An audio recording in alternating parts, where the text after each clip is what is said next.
En fin, ¿se acuerdan que aquí hemos hablado de un yacimiento arqueológico muy interesante en Dakota del Norte, bueno, de hecho lo hemos resaltado como uno de los descubrimientos científicos más relevantes porque te da una foto de ese día, ¿no? Ese día el día de Armagedón, ahí con Mm. esos tsunamis, esos peces partidos a la mitad al chocar contra árboles, peces chocando contra árboles. O sea, es que solamente la idea es como la canción aquella de empezar a contar mentiras, ¿no? Que por el monte van las sardinas. Pues algo así en el monte, claro, porque el tsunami arrastró tierra hacia adentro toda esta fauna marina con tal violencia que algunos de ellos al chocar, claro, estamos hablando de peces de más de 1 metro de tamaño, o sea que en aquella época todo era muy grande, o había cosas muy grandes.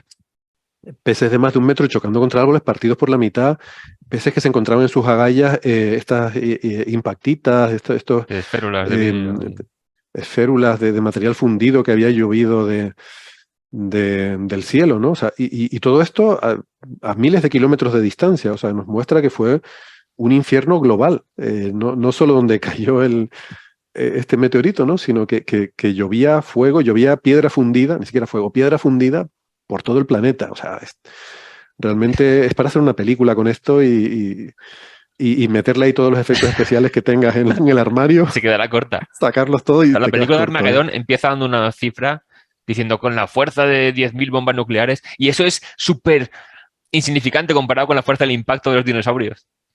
Ujú. Sí, Las sí, sí. películas se quedan cortas comparado con lo que pasó de realmente. Es que no nos lo podemos ni imaginar. Bueno, pues nada, que a lo que iba, que bueno, uno de los descubridores de este yacimiento es De Palma, ¿cómo es el nombre? No, no es Brian De Palma, sino, ¿cómo era? No, pero es de Nos hacía Palma. mucha Robert de gracia. Palma. Y bueno, parece que hay movida, ¿no? Hay cositas Mm. ahí, ¿no? Hay movida. ¿Quién nos cuenta?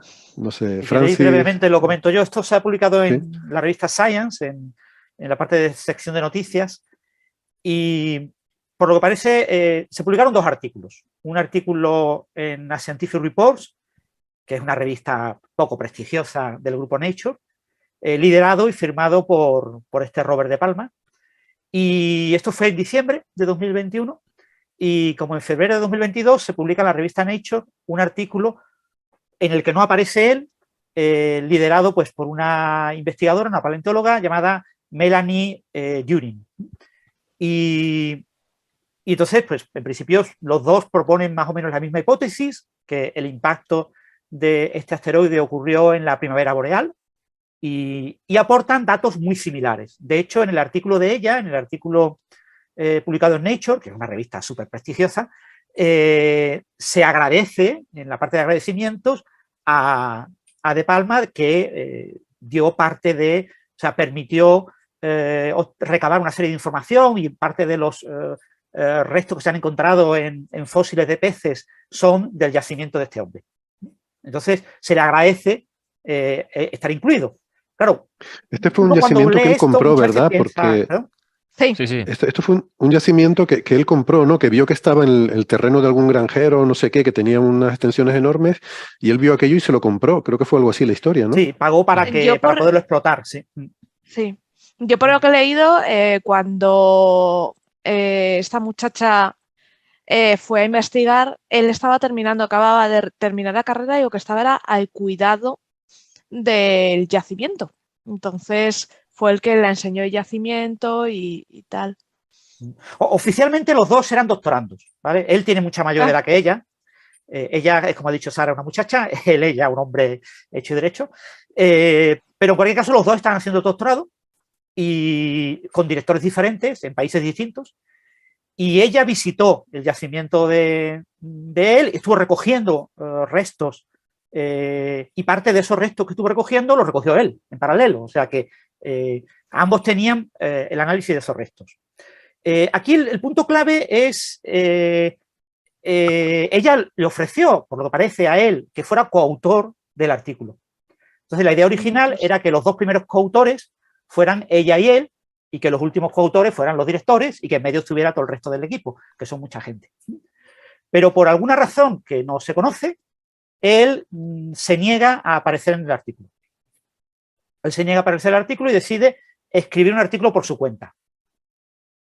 Él cree que la prioridad de este descubrimiento, es un descubrimiento que va a pasar a la historia, tiene que ser suya. Y entonces él escribe un artículo por su cuenta y es el que publica en Scientific Reports. Ella, cuando envía el artículo a Nature, que lo envió en junio de 2021, lo incluía como segundo firmante, aunque él no le hubiera dado permiso. Ella dijo, es que él tiene que ser el segundo coautor.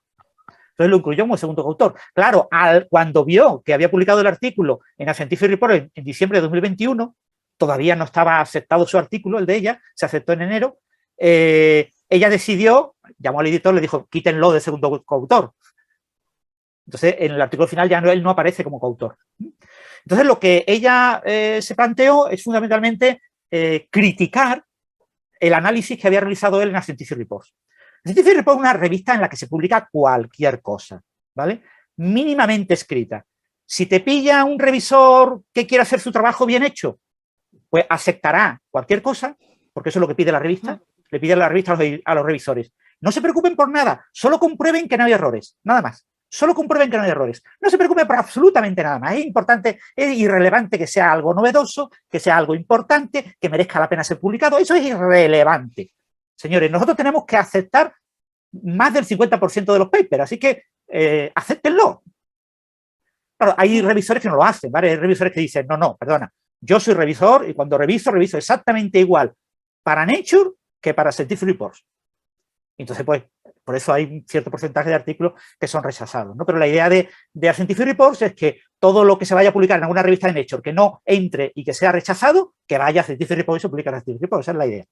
Bien, en cualquier caso, ella y su director de tesis han analizado los datos publicados por De Palma en Scientific Reports y han encontrado inconsistencias. Han encontrado evidencias de que si los datos que ella tiene sobre los mismos restos del mismo yacimiento son correctos, y ella y su director están muy seguros de que su trabajo es muy bueno, porque además tiene un equipo bastante bueno que lo ha acompañado en ese trabajo, pues si sus datos son buenos, contradicen lo que dice De Palma, con lo de Palma tiene que estar mal.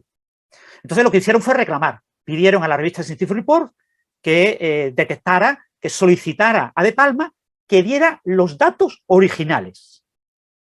Pero era que contradecía, o sea, lo que estaba leyendo yo era que les llegaban a la misma conclusión, pero Sí. que las barras de error y tal del otro era como si hubiera No cuadraban. manipulado los datos para que le saliera lo mismo que a ella. Claro, el problema fundamental es que la sensación que, pero es una opinión de ella, claro, esto hay que comprobarlo, es Sí. que él vio los datos de ella. Él vio el artículo de ella, que se envió a Nature. Entonces, Sí, pero porque no ella tenía los antes datos, de publicar no se tenía lo los mandó datos. a él. Claro, porque él era coautor. Entonces, él vio esos datos y entonces manuscritamente extrajo de las figuras una serie de números que son los que han acabado en el artículo de Scientific Reports. En el artículo de Scientific Reports él dice que el original de los datos no lo tiene porque el coautor responsable de esos datos ya falleció y que solamente tiene una versión manuscrita de su propio puño y letra de esos datos. ¿Vale? Los datos de verdad no los tiene. Se supone que parte de los análisis lo ha hecho un aparato, un cromatógrafo, que no recuerdo si era un cromatógrafo, un aparato que no está disponible en el equipo investigador en el que hace la tesis. Y su director de tesis dice que no le consta que él, su doctorando, haya ido a algún lugar a tomar esos datos. Y tampoco consta que el compañero que falleció pudiera ir a tomar los datos porque en la época en que se tomaron y supuestamente se analizaron, esa persona ya estaba gravemente enferma. Entonces... Bueno, todo eso genera muchas dudas. Entonces, estas dudas, obviamente, como pasa siempre en estas cosas, aparecen por internet. O sea, tú primero lo haces todo en privado. Hablas con el editor de Scientific Report, el editor te dice, mira, nosotros vamos a hacer pues, lo que hacemos siempre. Le preguntaremos a De Palma, al autor principal, que nos dé los datos, a ver qué nos da. Y De Palma pues, ha devuelto ahí unas cosas manuscritas y el editor de Scientific Report, contento. Yo estoy contento, ¿vale? Yo pedí datos, me han dado datos.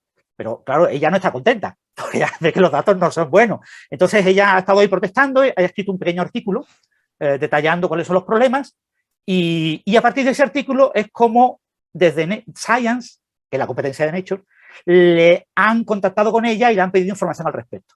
Entonces, Science publica ahora este posible caso de fraude científico, posible manipulación de los datos, y y que lo que ella solicita fundamentalmente es que tendría que ser retractado ese artículo. Si el artículo es retractado, ella tiene la prioridad de este descubrimiento, que pasará a los libros de historia.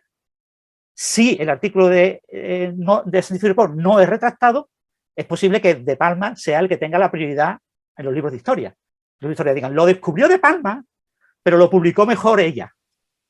¿Vale? Pues ahora conocemos la historia con detalle, pero dentro de 20 años nadie se va a acordar de los detalles, se va a acordar de lo que está publicado en los papers. Entonces ella quiere que quede claro eso y entonces ahora mismo está el tema en investigación, no sabemos nada, no sabemos si hay o no hay manipulación de esos datos, no sabemos si hay fraude o no, si se retirará o no, pero la pena de este tipo de cosas es que si ella no protesta, pues no nos enteramos. Es decir, que es posible que esto quedara aquí para la historia, ¿no? Si ella no tuviera ese, entre comillas, afán, o su director, probablemente sea el director el que la está presionando, de ser los pioneros, los primeros que han descubierto esto. Por supuesto, De Palma, ¿qué dice? Pues De Palma dice que la idea de esto, de utilizar estos detalles para determinar la estación del año en la que ocurrió el impacto, que era una idea suya, que la tenía de antes, que cuando le llegó ella diciendo que también quería hacer eso, dijo, ah, claro, es que esa idea ya la tenía yo. Ella dice que no, que él no le dijo nada. O sea, él dice que ella aprendió la técnica cuando visitó el yacimiento con él. Que ella tenía la idea de antes. Claro, y ella dice que, según ella estaba investigando los restos que ella encontró, él le envió el pececito y fue el donde ella vio en las branquias del pececito los restos de cenizas que indicaron que justo había fallecido en el momento del impacto y se le ocurrió hacer la espectrometría o el TAC para saber, es muy divertido, los peces, la estructura del pez, las espinas, tal, su estructura se afina en el invierno y cuando va empezando la primavera empieza a engrosarse. A ella se le ocurrió hacer este estudio y los resultados dieron que efectivamente que esta estructura del pez está justo empezando a engrosarse, entonces es primavera. Y fijaros un punto importante. El análisis lo hizo ella, o sea, las mediciones. Bueno, con el equipo, ¿vale? Es un equipo de varias personas, no solo ella. Sí, pero me refiero que le mandó De Palma los fósiles a ella para que en el laboratorio donde estaba ella hicieran las mediciones estas. Claro. Sí. Pero y por eso ella dijo, datos no son los que publica De Palma. De Palma publica datos independientes.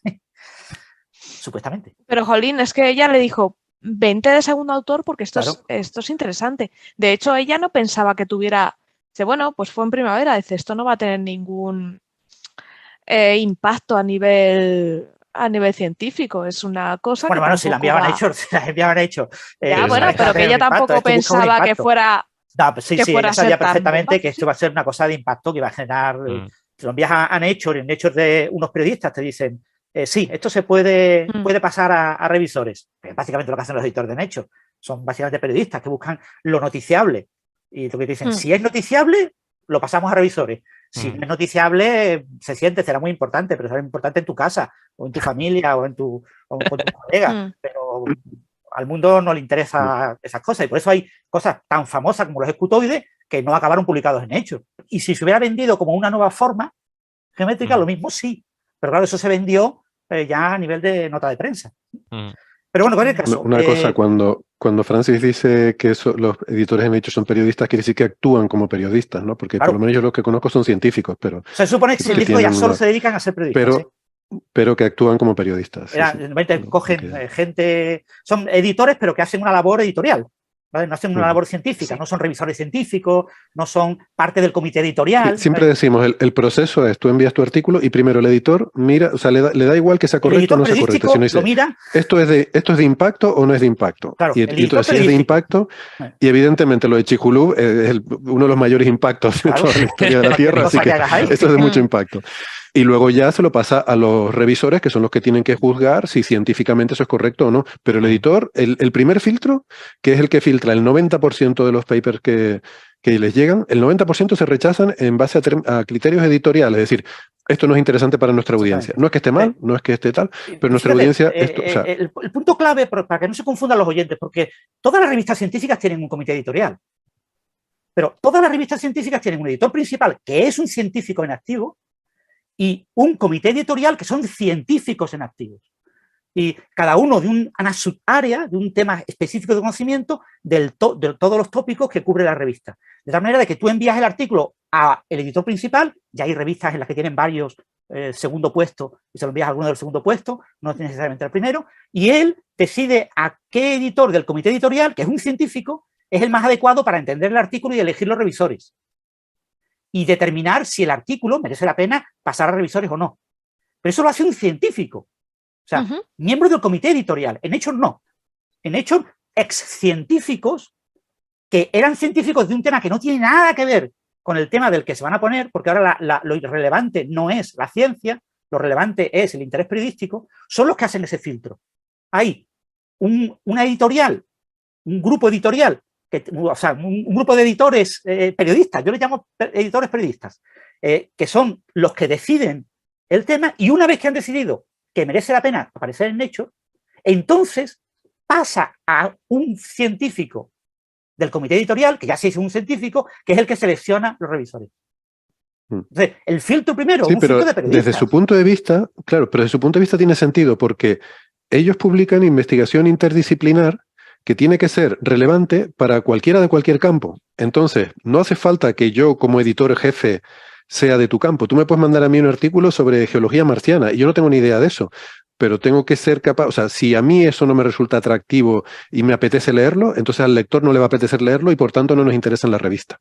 Claro, claro. Ese es el criterio, o sea, para bien o para mal es ese, ¿no? No hace falta que yo como editor jefe sea experto en ese tema.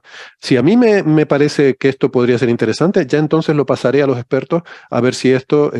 si es correcto, si no es correcto, si tiene impacto científicamente, si no. Pero el primer filtro es si a mí esto me parece interesante, si es entretenido para yo leerlo. Sí, yo de otro, te lo venden tema. bien, ¿vale? O sea, por eso en hecho una revista en la que muchos de los autores hablan por teléfono directamente con estos periodistas editores y les venden la moto, ¿vale? O sea, en una revista normal tú no te atreves a llamar por teléfono al editor para preguntarle, mire, estoy mirando la bomba, ¿eh? ¿Quieres que te lo explique? Yo te explico por qué esto es una bomba, ¿eh? Si no te das cuenta, porque esto es un bombazo. No, pero en Nature sí, en Nature tú tienes que hacer eso. Si lo has hecho varias veces, ya lo haces como algo tan normal que lo sabes hacer bien y cuelas muchas cosas, ¿no? Y por eso en Nature se cuelan muchas cosas que no son después de tanto impacto, ¿no? En cualquier caso, lo que no se entiende es cómo De Palma no ha querido ser coautor de un artículo en Nature haciendo su tesis doctoral. O sea, de verdad. Cualquiera de nosotros es que no cuadra nada. Que vamos a ser coautores, hace poco, mira, ahora se han publicado esta semana como cuatro artículos sobre un GRB, ¿no? Una emisión de rayos gamma que ocurrió el año pasado, analizado con multiespectro y que parece que indica que fue una fusión de estrellas de neutrones. Bueno, pues una de las coautoras dice, a mí me pidieron que certificara que un trocito del artículo, prácticamente un parrafito que ponía que con tal técnica era correcto lo que estaban diciendo, y yo les dije que sí, pero si quieren poner que yo lo he validado, me tienen que poner de coautora. Yo soy de coautora. Entonces dice, la misma tarde en la que se envió el artículo, me enviaron a mi copia del artículo, el artículo han hecho, me enviaron copia del artículo para que yo validara un párrafo, yo validé el párrafo y esa misma tarde me incluyeron como coautora. Lo he dicho en Twitter. Porque para mucha gente es muy importante ser coautor de un artículo en Nature. Claro. Por la forma de evaluar los currículums. ¿Vale? Entonces, fíjate, ahora De Palma dice que no. No, me van a poner de coautor en un Nature, no. Claro, he publicado una mierda de artículo y segundo autor, probablemente al final acabe retirado probablemente ese artículo. ¿Cómo quieren seguir? Creo que teníamos más cosas que hablar de Palma, ¿no? ¿O ya está todo? Yo creo que ya estaba. Ya está todo. Sí. Bueno, está bien porque es de estas cosas que tú dices, no, pero si total, pequeñas manipulaciones de datos, si total no alteran los resultados, pues ¿qué más da? Se corrige el artículo y ya está, y seguimos teniendo la prioridad, ¿no? O sea que cuando tienes que discutir ese tipo de cosas y hay gente que las discute, pues, en fin. Mejor dicho, hablando de castañazos como el de Chiculu, vamos a dejarlo así para no juzgar, no tener prejuicios, porque esto, en fin, todavía de momento lo que hay son sospechas y acusaciones entre coautores y entre colegas sobre supuestas malas conductas, y estábamos hablando de este cruce de artículos, ¿no? El de Palma que salió en Scientific Reports, el de la otra investigadora, no recuerdo su apellido, no sé si lo hemos dicho, por cierto, Turing. si lo tienen por ahí. Estábamos diciendo justo antes de la pausa, me parece que Francis y Sara comentaban que cómo puede uno renunciar a ser coautor de un artículo en Nature. Y yo creo que la respuesta es pues, porque claramente no quiere ser coautor, quiere ser el autor principal del artículo, y para eso quieres enviar tu artículo antes y competir, de hecho, contra tus propios colaboradores, ¿no? Para llevarte tú la gloria de ser el que lo ha publicado antes y como primer autor, ¿no? Y bueno, pues eso, en fin, de concepto queda muy raro y no es lo habitual en ciencia, ¿no? Y luego, aparte de eso, pues claro, genera cosas como que si efectivamente has tenido, que no sabemos si será así, supongo que ahora la revista tendrá que investigarlo bien a fondo, porque es un tema muy importante, pero si has hecho una manipulación de datos para obtener una prioridad en la publicación, a mí no me vale esta defensa que hemos escuchado otras veces en otros ámbitos de, no, pero los resultados eran correctos. Yo puedo manipular, sacar mi paper antes, llevarme la prioridad, que como los resultados están correctos, luego basta con que rectifique, que la revista me permita rectificar y yo sigo siendo aquí el primero. Yo creo que eso se cae, no cabe en ninguna cabeza y va atenta contra la ética científica, esa forma de actuar y de Eso pensar. es mala praxis, ¿no? Sí o sí. Claro, creo que en eso estamos todos de acuerdo. Eso es inadmisible. No hay excusa que lo Es que justifique. el artículo de Turing estaba ya en revisión durante meses y este lo mandó después que ella a la otra revista y dicen que lo publicaron enseguida y que tenía faltas de ortografía y todo. La versión Sí, pero final. eso es normal. La Scientific Report es muy normal, ¿vale? Scientific Report, recordar que es una revista de publicación muy rápida, es ideal para los doctorandos que están a punto de defender la tesis, que han llevado trabajando durante 4 años sin poder publicar nada, porque es un tema muy complicado, que en el último año apresuran y sacan un resultado y necesitan publicarlo ya, porque si no lo publican ya, van a tener que esperar y seguir trabajando durante 6 meses, 1 año, gratis, porque se les ha acabado la beca. Entonces tienen que publicar en menos de un mes, envían MDPI. MDPI es la editorial que te garantiza en menos de un mes lo tienes publicado. Vale. O rechazado. Recordemos pero rechazado que en pocos días. Para la NECA, si has publicado después de acabar el contrato, no te cuenta. Y la Scientific Report hace lo mismo, pero unos 2, 3 meses, depende. Entonces, claro, es una publicación muy rápida. Entonces, lo envió el artículo el 29 de agosto de 2021 y el 8 de diciembre ya estaba publicado. ¿Vale? O sea, es poquísimo tiempo entre envío y publicación, lo tienes rápidamente aceptado. O sea, es una revista ideal para eso, para casos in extremis, envían algo, porque sabes que es prácticamente imposible que te detecten cualquier cosa. Entonces, cosas como la falta ortográfica son absolutamente irrelevantes en un artículo, salvo que sean flagrantes, ¿vale? O sea, si tú no sabes escribir en inglés y el artículo es ilegible, pues el revisor dice, pues que esto no se puede leer. O sea, que hay mucha gente que lee el Astra y dice, este Astra es ilegible, no se puede leer. Y no lee nada más y rechaza automáticamente el artículo. El artículo es ilegible. Los autores deben de solicitar que alguien les escriba el artículo en inglés correctamente, porque yo no he entendido absolutamente nada. Y tú empiezas a leer la introducción y dices, pues la introducción está bien escrita. No, pero lo que está mal es que solo has leído el Astra. Pero ese tipo de cosas en revistas de MDPI, en revistas de Scientific Report, en revistas de este tipo, en general es irrelevante, no importa. ¿Vale? No es una cosa que tengas que obsesionarte con que no haya ninguna falta ortográfica, hombre, que no sea un artículo lleno de falta ortográfica. Bueno, yo lo comentaba como ilustrativo de la rapidez de la revisión. Sí. Claro, eso normalmente se supone que se encarga luego la edición de la revista, ¿no? O sea, aparte de lo que pagas una revista, hombre, supuestamente debería ser así. O sea, sí, deberían hacer algo. Depende de la revista. Por ejemplo, no sé, en mi área voy a hablar, pero en Physical Review D, por ejemplo, son bastante minuciosos, incluso a veces molestos, porque no sé, it is worthy, no, worthwhile. Come on, depende de cómo. Pero también hay otras revistas como, incluso más importantes, como Journal of High Energy Physics, que dicen, mira, nosotros nos preocupamos de la parte científica y del formato, pero vos escribís bien. O sea, obviamente, si uno pone un desastre, no, pero lo demás no se van a preocupar demasiado. No, al menos no así como si lo hace Physical Review D, por ejemplo. Sí. Yo creo que en APJ y Monthly Notices lo que hacen, o sea, primero está la revisión con la peer review y luego ya cuando te mandan las pruebas de imprenta es donde te han marcado las cosas de ortografía y gramática que han cambiado. En plan, pues si estás de acuerdo, Sí. lo hacemos así. Eso lo hace muchas Ellos revistas. pasa eso lo que- reescriben, de hecho. sí. Sí, sí, sí. A veces Lo reescriben vuelven a frases, teclear. escriben cosas, ¿no? Muchos de los que no sabemos inglés, pues a veces mezclamos inglés en británico, Sí. americano, y eso a cierta de estos revisores. Estos son básicamente indios en grandes naves que les envían los artículos y ellos los revisan. Y entonces ellos hacen, pues, eso. Y una de las cosas que hacen es, pues, pasarlo todo a inglés británico. Y entonces Sí. cosas que ellos creen que no es de inglés británico, pues lo cambian, ¿no? Y a veces tú intencionadamente has puesto esa palabra, ¿no? Hay un artículo muy famoso, pasa que no me acuerdo qué palabra era. Hay una palabra, se publicó en Physical Review Letters, un artículo en el que el autor puso una palabra y uno de estos editores, de estos revisores de texto, de tipografía, le cambió la palabra porque pensaba que estaba mal escrita en inglés. Ahí.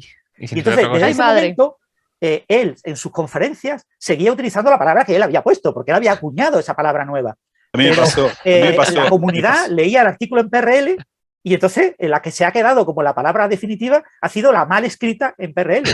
Y él mismo reconocía en un artículo me que pasó tuvo que exactamente, y adaptarse a la nueva. exactamente eso 2 veces. Una vez en una charla que en el abstract dije es una herramienta feraz para tal cosa, que significa fecunda o fructífera, y alguien dijo una herramienta feroz. Dije, ese abstract lo escribió un idiota, o sea, nadie diría la palabra feroz para una herramienta. Y en mi tesis doctoral, pero en filosofía, me acuerdo que lo mismo pasó, un jurado me corrigió que la palabra trebejo estaba mal escrita, porque pensó que era trabajo, era trebejo. Digo, los de ajedrez, no sabes ¿no? castellano, no tenés que ser jurado de una tesis. O sea, claro, son los de las piezas del ajedrez, ¿no? Los trebejos. ¿Era eso lo que querías decir? ¿O era otra cosa? trebejo es como, también puede ser una herramienta, un utensilio. Ah, no lo sabía. Vale, vale. Pues ves, yo no debería ser jurado de nada. No sé, bueno, esto también hay que reconocer por lo menos que sé que existe la palabra. En Argentina tienen un significado distinto en detalles, ¿no? Son sinónimos, pero sinónimos libres. De todas formas, en el contexto en el que estamos, cualquier cambio que tú vayas a hacer en algo que te ha enviado un autor, lo mínimo es consultarlo con el autor. Es que te lo leas. Es lo que decía mostrárselo, claro, mostrárselo. Claro. En nuestras revistas te cambian las cosas, pero te las envían y te pone al final un listado de todo lo que han cambiado. Dice, aquí hemos cambiado tal por tal, ¿es correcto? Se preserva el sentido, y normalmente sí, pero hay veces que en el cambio cambia el sentido de lo que quieres decir. Y entonces se lo tienes que hacer saber a la revista porque, claro, ellos lo vuelven a rehacer todo y es importante, pero eso te tienen que consultar, o sea, no lo pueden cambiar así por las buenas y ya está, ¿no? Ahora la editorial en cuanto a inglés, Elsevier tiene las pruebas te las envía con el fichero LaTeX. Directamente en el fichero LaTeX y tú puedes modificar el fichero LaTeX y arreglar lo que te pone esas correcciones. El problema que tiene todo esto es que te lo tienes que volver a leer. Te tienes que volver a leer tu propio artículo con extremo detalle. Que uno no quiere saber más nada de eso. Y entonces mucha gente no se los lee. Sí, yo lo envié hace mucha gente meses. dice, venga, lo que pongan, ¿no? Y a veces no, pero te lo tienen que marcar. Te tienen que marcar lo que han cambiado. A veces te cambian mogollón de cosas. Qué bueno que no publicamos en castellano, porque yo, mira, si mis amigos que son ustedes me hacen bullying por mi castellano, me imagino tratando de publicar en revistas españolas, como diciendo, no, pero señor, currar significa algo distinto. Es verdad. No, pero normalmente la revista te deja usar el estilo que tú quieras, pero que sea coherente, ¿no? Las nuestras, lo que decía Francis, tú puedes escribir en inglés británico, americano o australiano o indio, el que quieras, pero no puedes cambiar, no puedes mezclar. Y el problema es cuando tienes coautores, ¿no? Y entonces cada coautor empieza a poner una forma diferente. Y entonces tienes que hacer una pasada por todo el texto para asegurar de que todo es coherente desde el punto de vista estilístico, ¿no? A nosotros nos pasa mucho con las palabras con Z y con S, polarization, que en inglés es con Z en inglés británico y, perdón, con S en británico, y con Z en estadounidense. Pero hay otras más sutiles, ¿no? El modeling, que sea con una L o con 2 L, según sea americano o británico. Este tipo de cosas que... Focusing también puede ser con 2 S o con una. O center. Center. Ahora hacemos un proceso de evaluación. Es decir, la revista Scientific Report, el editor principal, se ha visto obligado a gestionar posibles evidencias de manipulación de datos que lleven a la retirada del artículo, por lo tanto tiene que prepararse un informe oficial. Eso le obliga a la editorial. Entonces, va a tener que hacerlo, eso vale un dinero y a los editores nunca les gusta gastar dinero en eso y hacen todo lo posible por no hacerlo. pero claro, como ha saltado la chispa en Science, porque si la chispa sale internamente entre los coautores y entre el que se pelea, no sé qué, bueno, no pasa nada. Si al final todo se diluye y no nos gastamos el dinero, mejor, lo borramos. La ciencia es irrelevante, lo importante es nuestro dinero. Pero claro, si ha saltado en Science la competencia, van a estar fusilando. También dependerá de las instituciones, la presión que pueda hacer las instituciones de Turing y de Palma Claro. en cuanto a Esto depende motivar. mucho. Es decir, no necesariamente, porque yo le digo, no necesariamente la carga de la detección del fraude va en la institución. Para la institución, si al final la revista decide que va a retirar el artículo, informa a la institución, pero no necesariamente. Claro. ¿Vale? No, lo que quiero decir es que una institución potente evidentemente podrá hacer más presión para que se investigue y para protestar y que se le haga caso que una institución que sea no tan relevante, quizás, ¿no? No lo sé, estoy hablando No, yo digo, eso depende desde el del desconocimiento. editor. Depende del editor. Esto es una cuestión política editorial. A muchas revistas, por ejemplo, tipo Scientific Reports, no les gusta retirar artículos. No les gusta. De todas formas, lo bueno es que queda en casa. Es decir, que la prioridad, sea de Scientific Reports, sea de Nature, es del grupo Nature. O sea, Sí, no es como si estuvieran Nature, peleándose, claro, no es como si estuvieran peleándose con otro paper que salió publicado en Science, que ahí ya sí que habría mucho más bueno, salseo. ahí ya digo, yo creo que el punto clave aquí es ese, es que ha metido el dedo en la llaga la revista Science. Ajá. Y entonces ya hay que resolverlo. Si Bien. no se publica en Science, probablemente no nos hubiéramos enterado y hubiera pasado como algo irrelevante. Bueno, esperemos Sí, que lo se que pasa es que resuelva y ojalá Sí. que sea para bien, porque a mí me preocupa un poco el hecho de que también de que se estereotipa como este de Palma parece que tiene un carácter un poco peculiar, es alguien es que una viene de persona fuera del peculiar, mundo académico, que compra unos terrenos donde él le han dicho que hay un yacimiento, no sé qué, entonces él se queda con aquello es como un poco una historia un poco peliculera, pues es verdad que eso genera recelos entre la gente de la comunidad académica que está más acostumbrada a una cultura de cómo se debe entrar en el mundo académico y a lo mejor esta persona ha entrado por otra vía y eso puede generar ciertos recelos. También es verdad que este muchacho, por lo visto, en fin, tiene su forma de ser, pero bueno, eso tampoco debe ser ilegal, ni debe estar reñido con que pueda hacer su ciencia y tal. Entonces, en fin, a ver cómo se resuelve esto y hay que intentar no tener prejuicios, ¿no? Pero bueno, tiene mala pinta por lo que sabemos hasta ahora, ¿no? Y vamos a ver si... Sí, hay que ver, hay que esperar a ver si se retira o no el artículo, después lo que proteste de Claro, o sea, por el tema, que hay que ser prudente. Hay que ser prudente porque esto está en investigación, pero sí que, jolín, este tipo de cosas ya no solo hace daño a nivel académico, porque pueda crear recelos incluso entre los propios paleontólogos contra yacimiento o contra lo que sea, sino pensad también, esto sale en noticias, en redes sociales. Ahora pensemos, la gente de a pie que ve estas cosas, sea cierto, sea falso, empieza a desconfiar. Y esto genera una desconfianza en la ciencia que no podemos permitirnos. Entonces, esto también es muy negativo en eso. También sirve para decir, los científicos, está todo el mundo peleado. Por eso cuando la gente se pone de acuerdo en algo, en ciencia, tomadlo en serio. O sea, lo de estar peleado todo el mundo es claro. Exacto. Esa es una muy buena. Las dos son muy buenas observaciones. Pero estoy imaginando todos con el cuchillo así. Sí, de Sara, lo que decía Sara es muy importante, porque eso para mí es lo más atacable. O sea, no importa lo que si vos sos un gángster, pero te estás llevando con vos la credibilidad en una disciplina que es, bueno. Después, por otro lado, lo que decía Héctor es verdad. Para toda esa gente que tiene teorías conspirativas de que los científicos nos quieren hacer creer que la Tierra es esférica, ustedes si piensan que somos una camarilla de gente que se quiere, se junta en un sitio y están todos de acuerdo, es porque nunca fueron a un seminario de física teórica. O sea, lo raro es que haya consenso. Es que ven Coffee Break y piensan que todo es así. Pero en realidad, o sea, viéndonos a nosotros nos ponemos a sacar punta a todos los papers, a los posibles defectos. Pues eso lo hacen en todos los departamentos de todas las instituciones científicas. Siempre están criticando, tal, sobre todo si son competencia.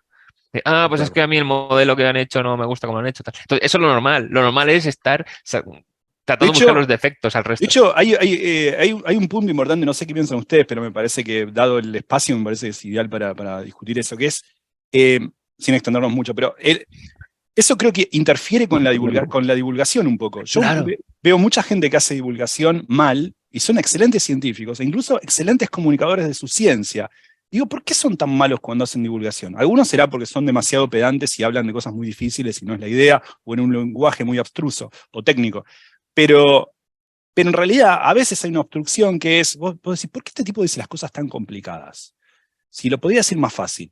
Y me doy cuenta que es porque en realidad tienen miedo a ser juzgados por sus colegas y no por el que está recibiendo. Es como el que dice, por ejemplo, usa analogías, dice, no voy a decir que la curvatura del espacio es el hule que se curva, porque en realidad, está bien, no es verdaderamente eso, es una analogía, es imperfecta, pero no es tan mala analogía, al menos permite adquirir algún... Después si uno quiere puede sofisticar las analogías, pero ¿por qué tanto miedo? Ese miedo nace de ese miedo a ser preciso, nace de que a veces uno tiene un imaginado colega mirándolo a uno, y va a ser juzgado por el colega, porque así de pesada es la vista de nuestros colegas, así de inquisitorial puede ser esa mirada.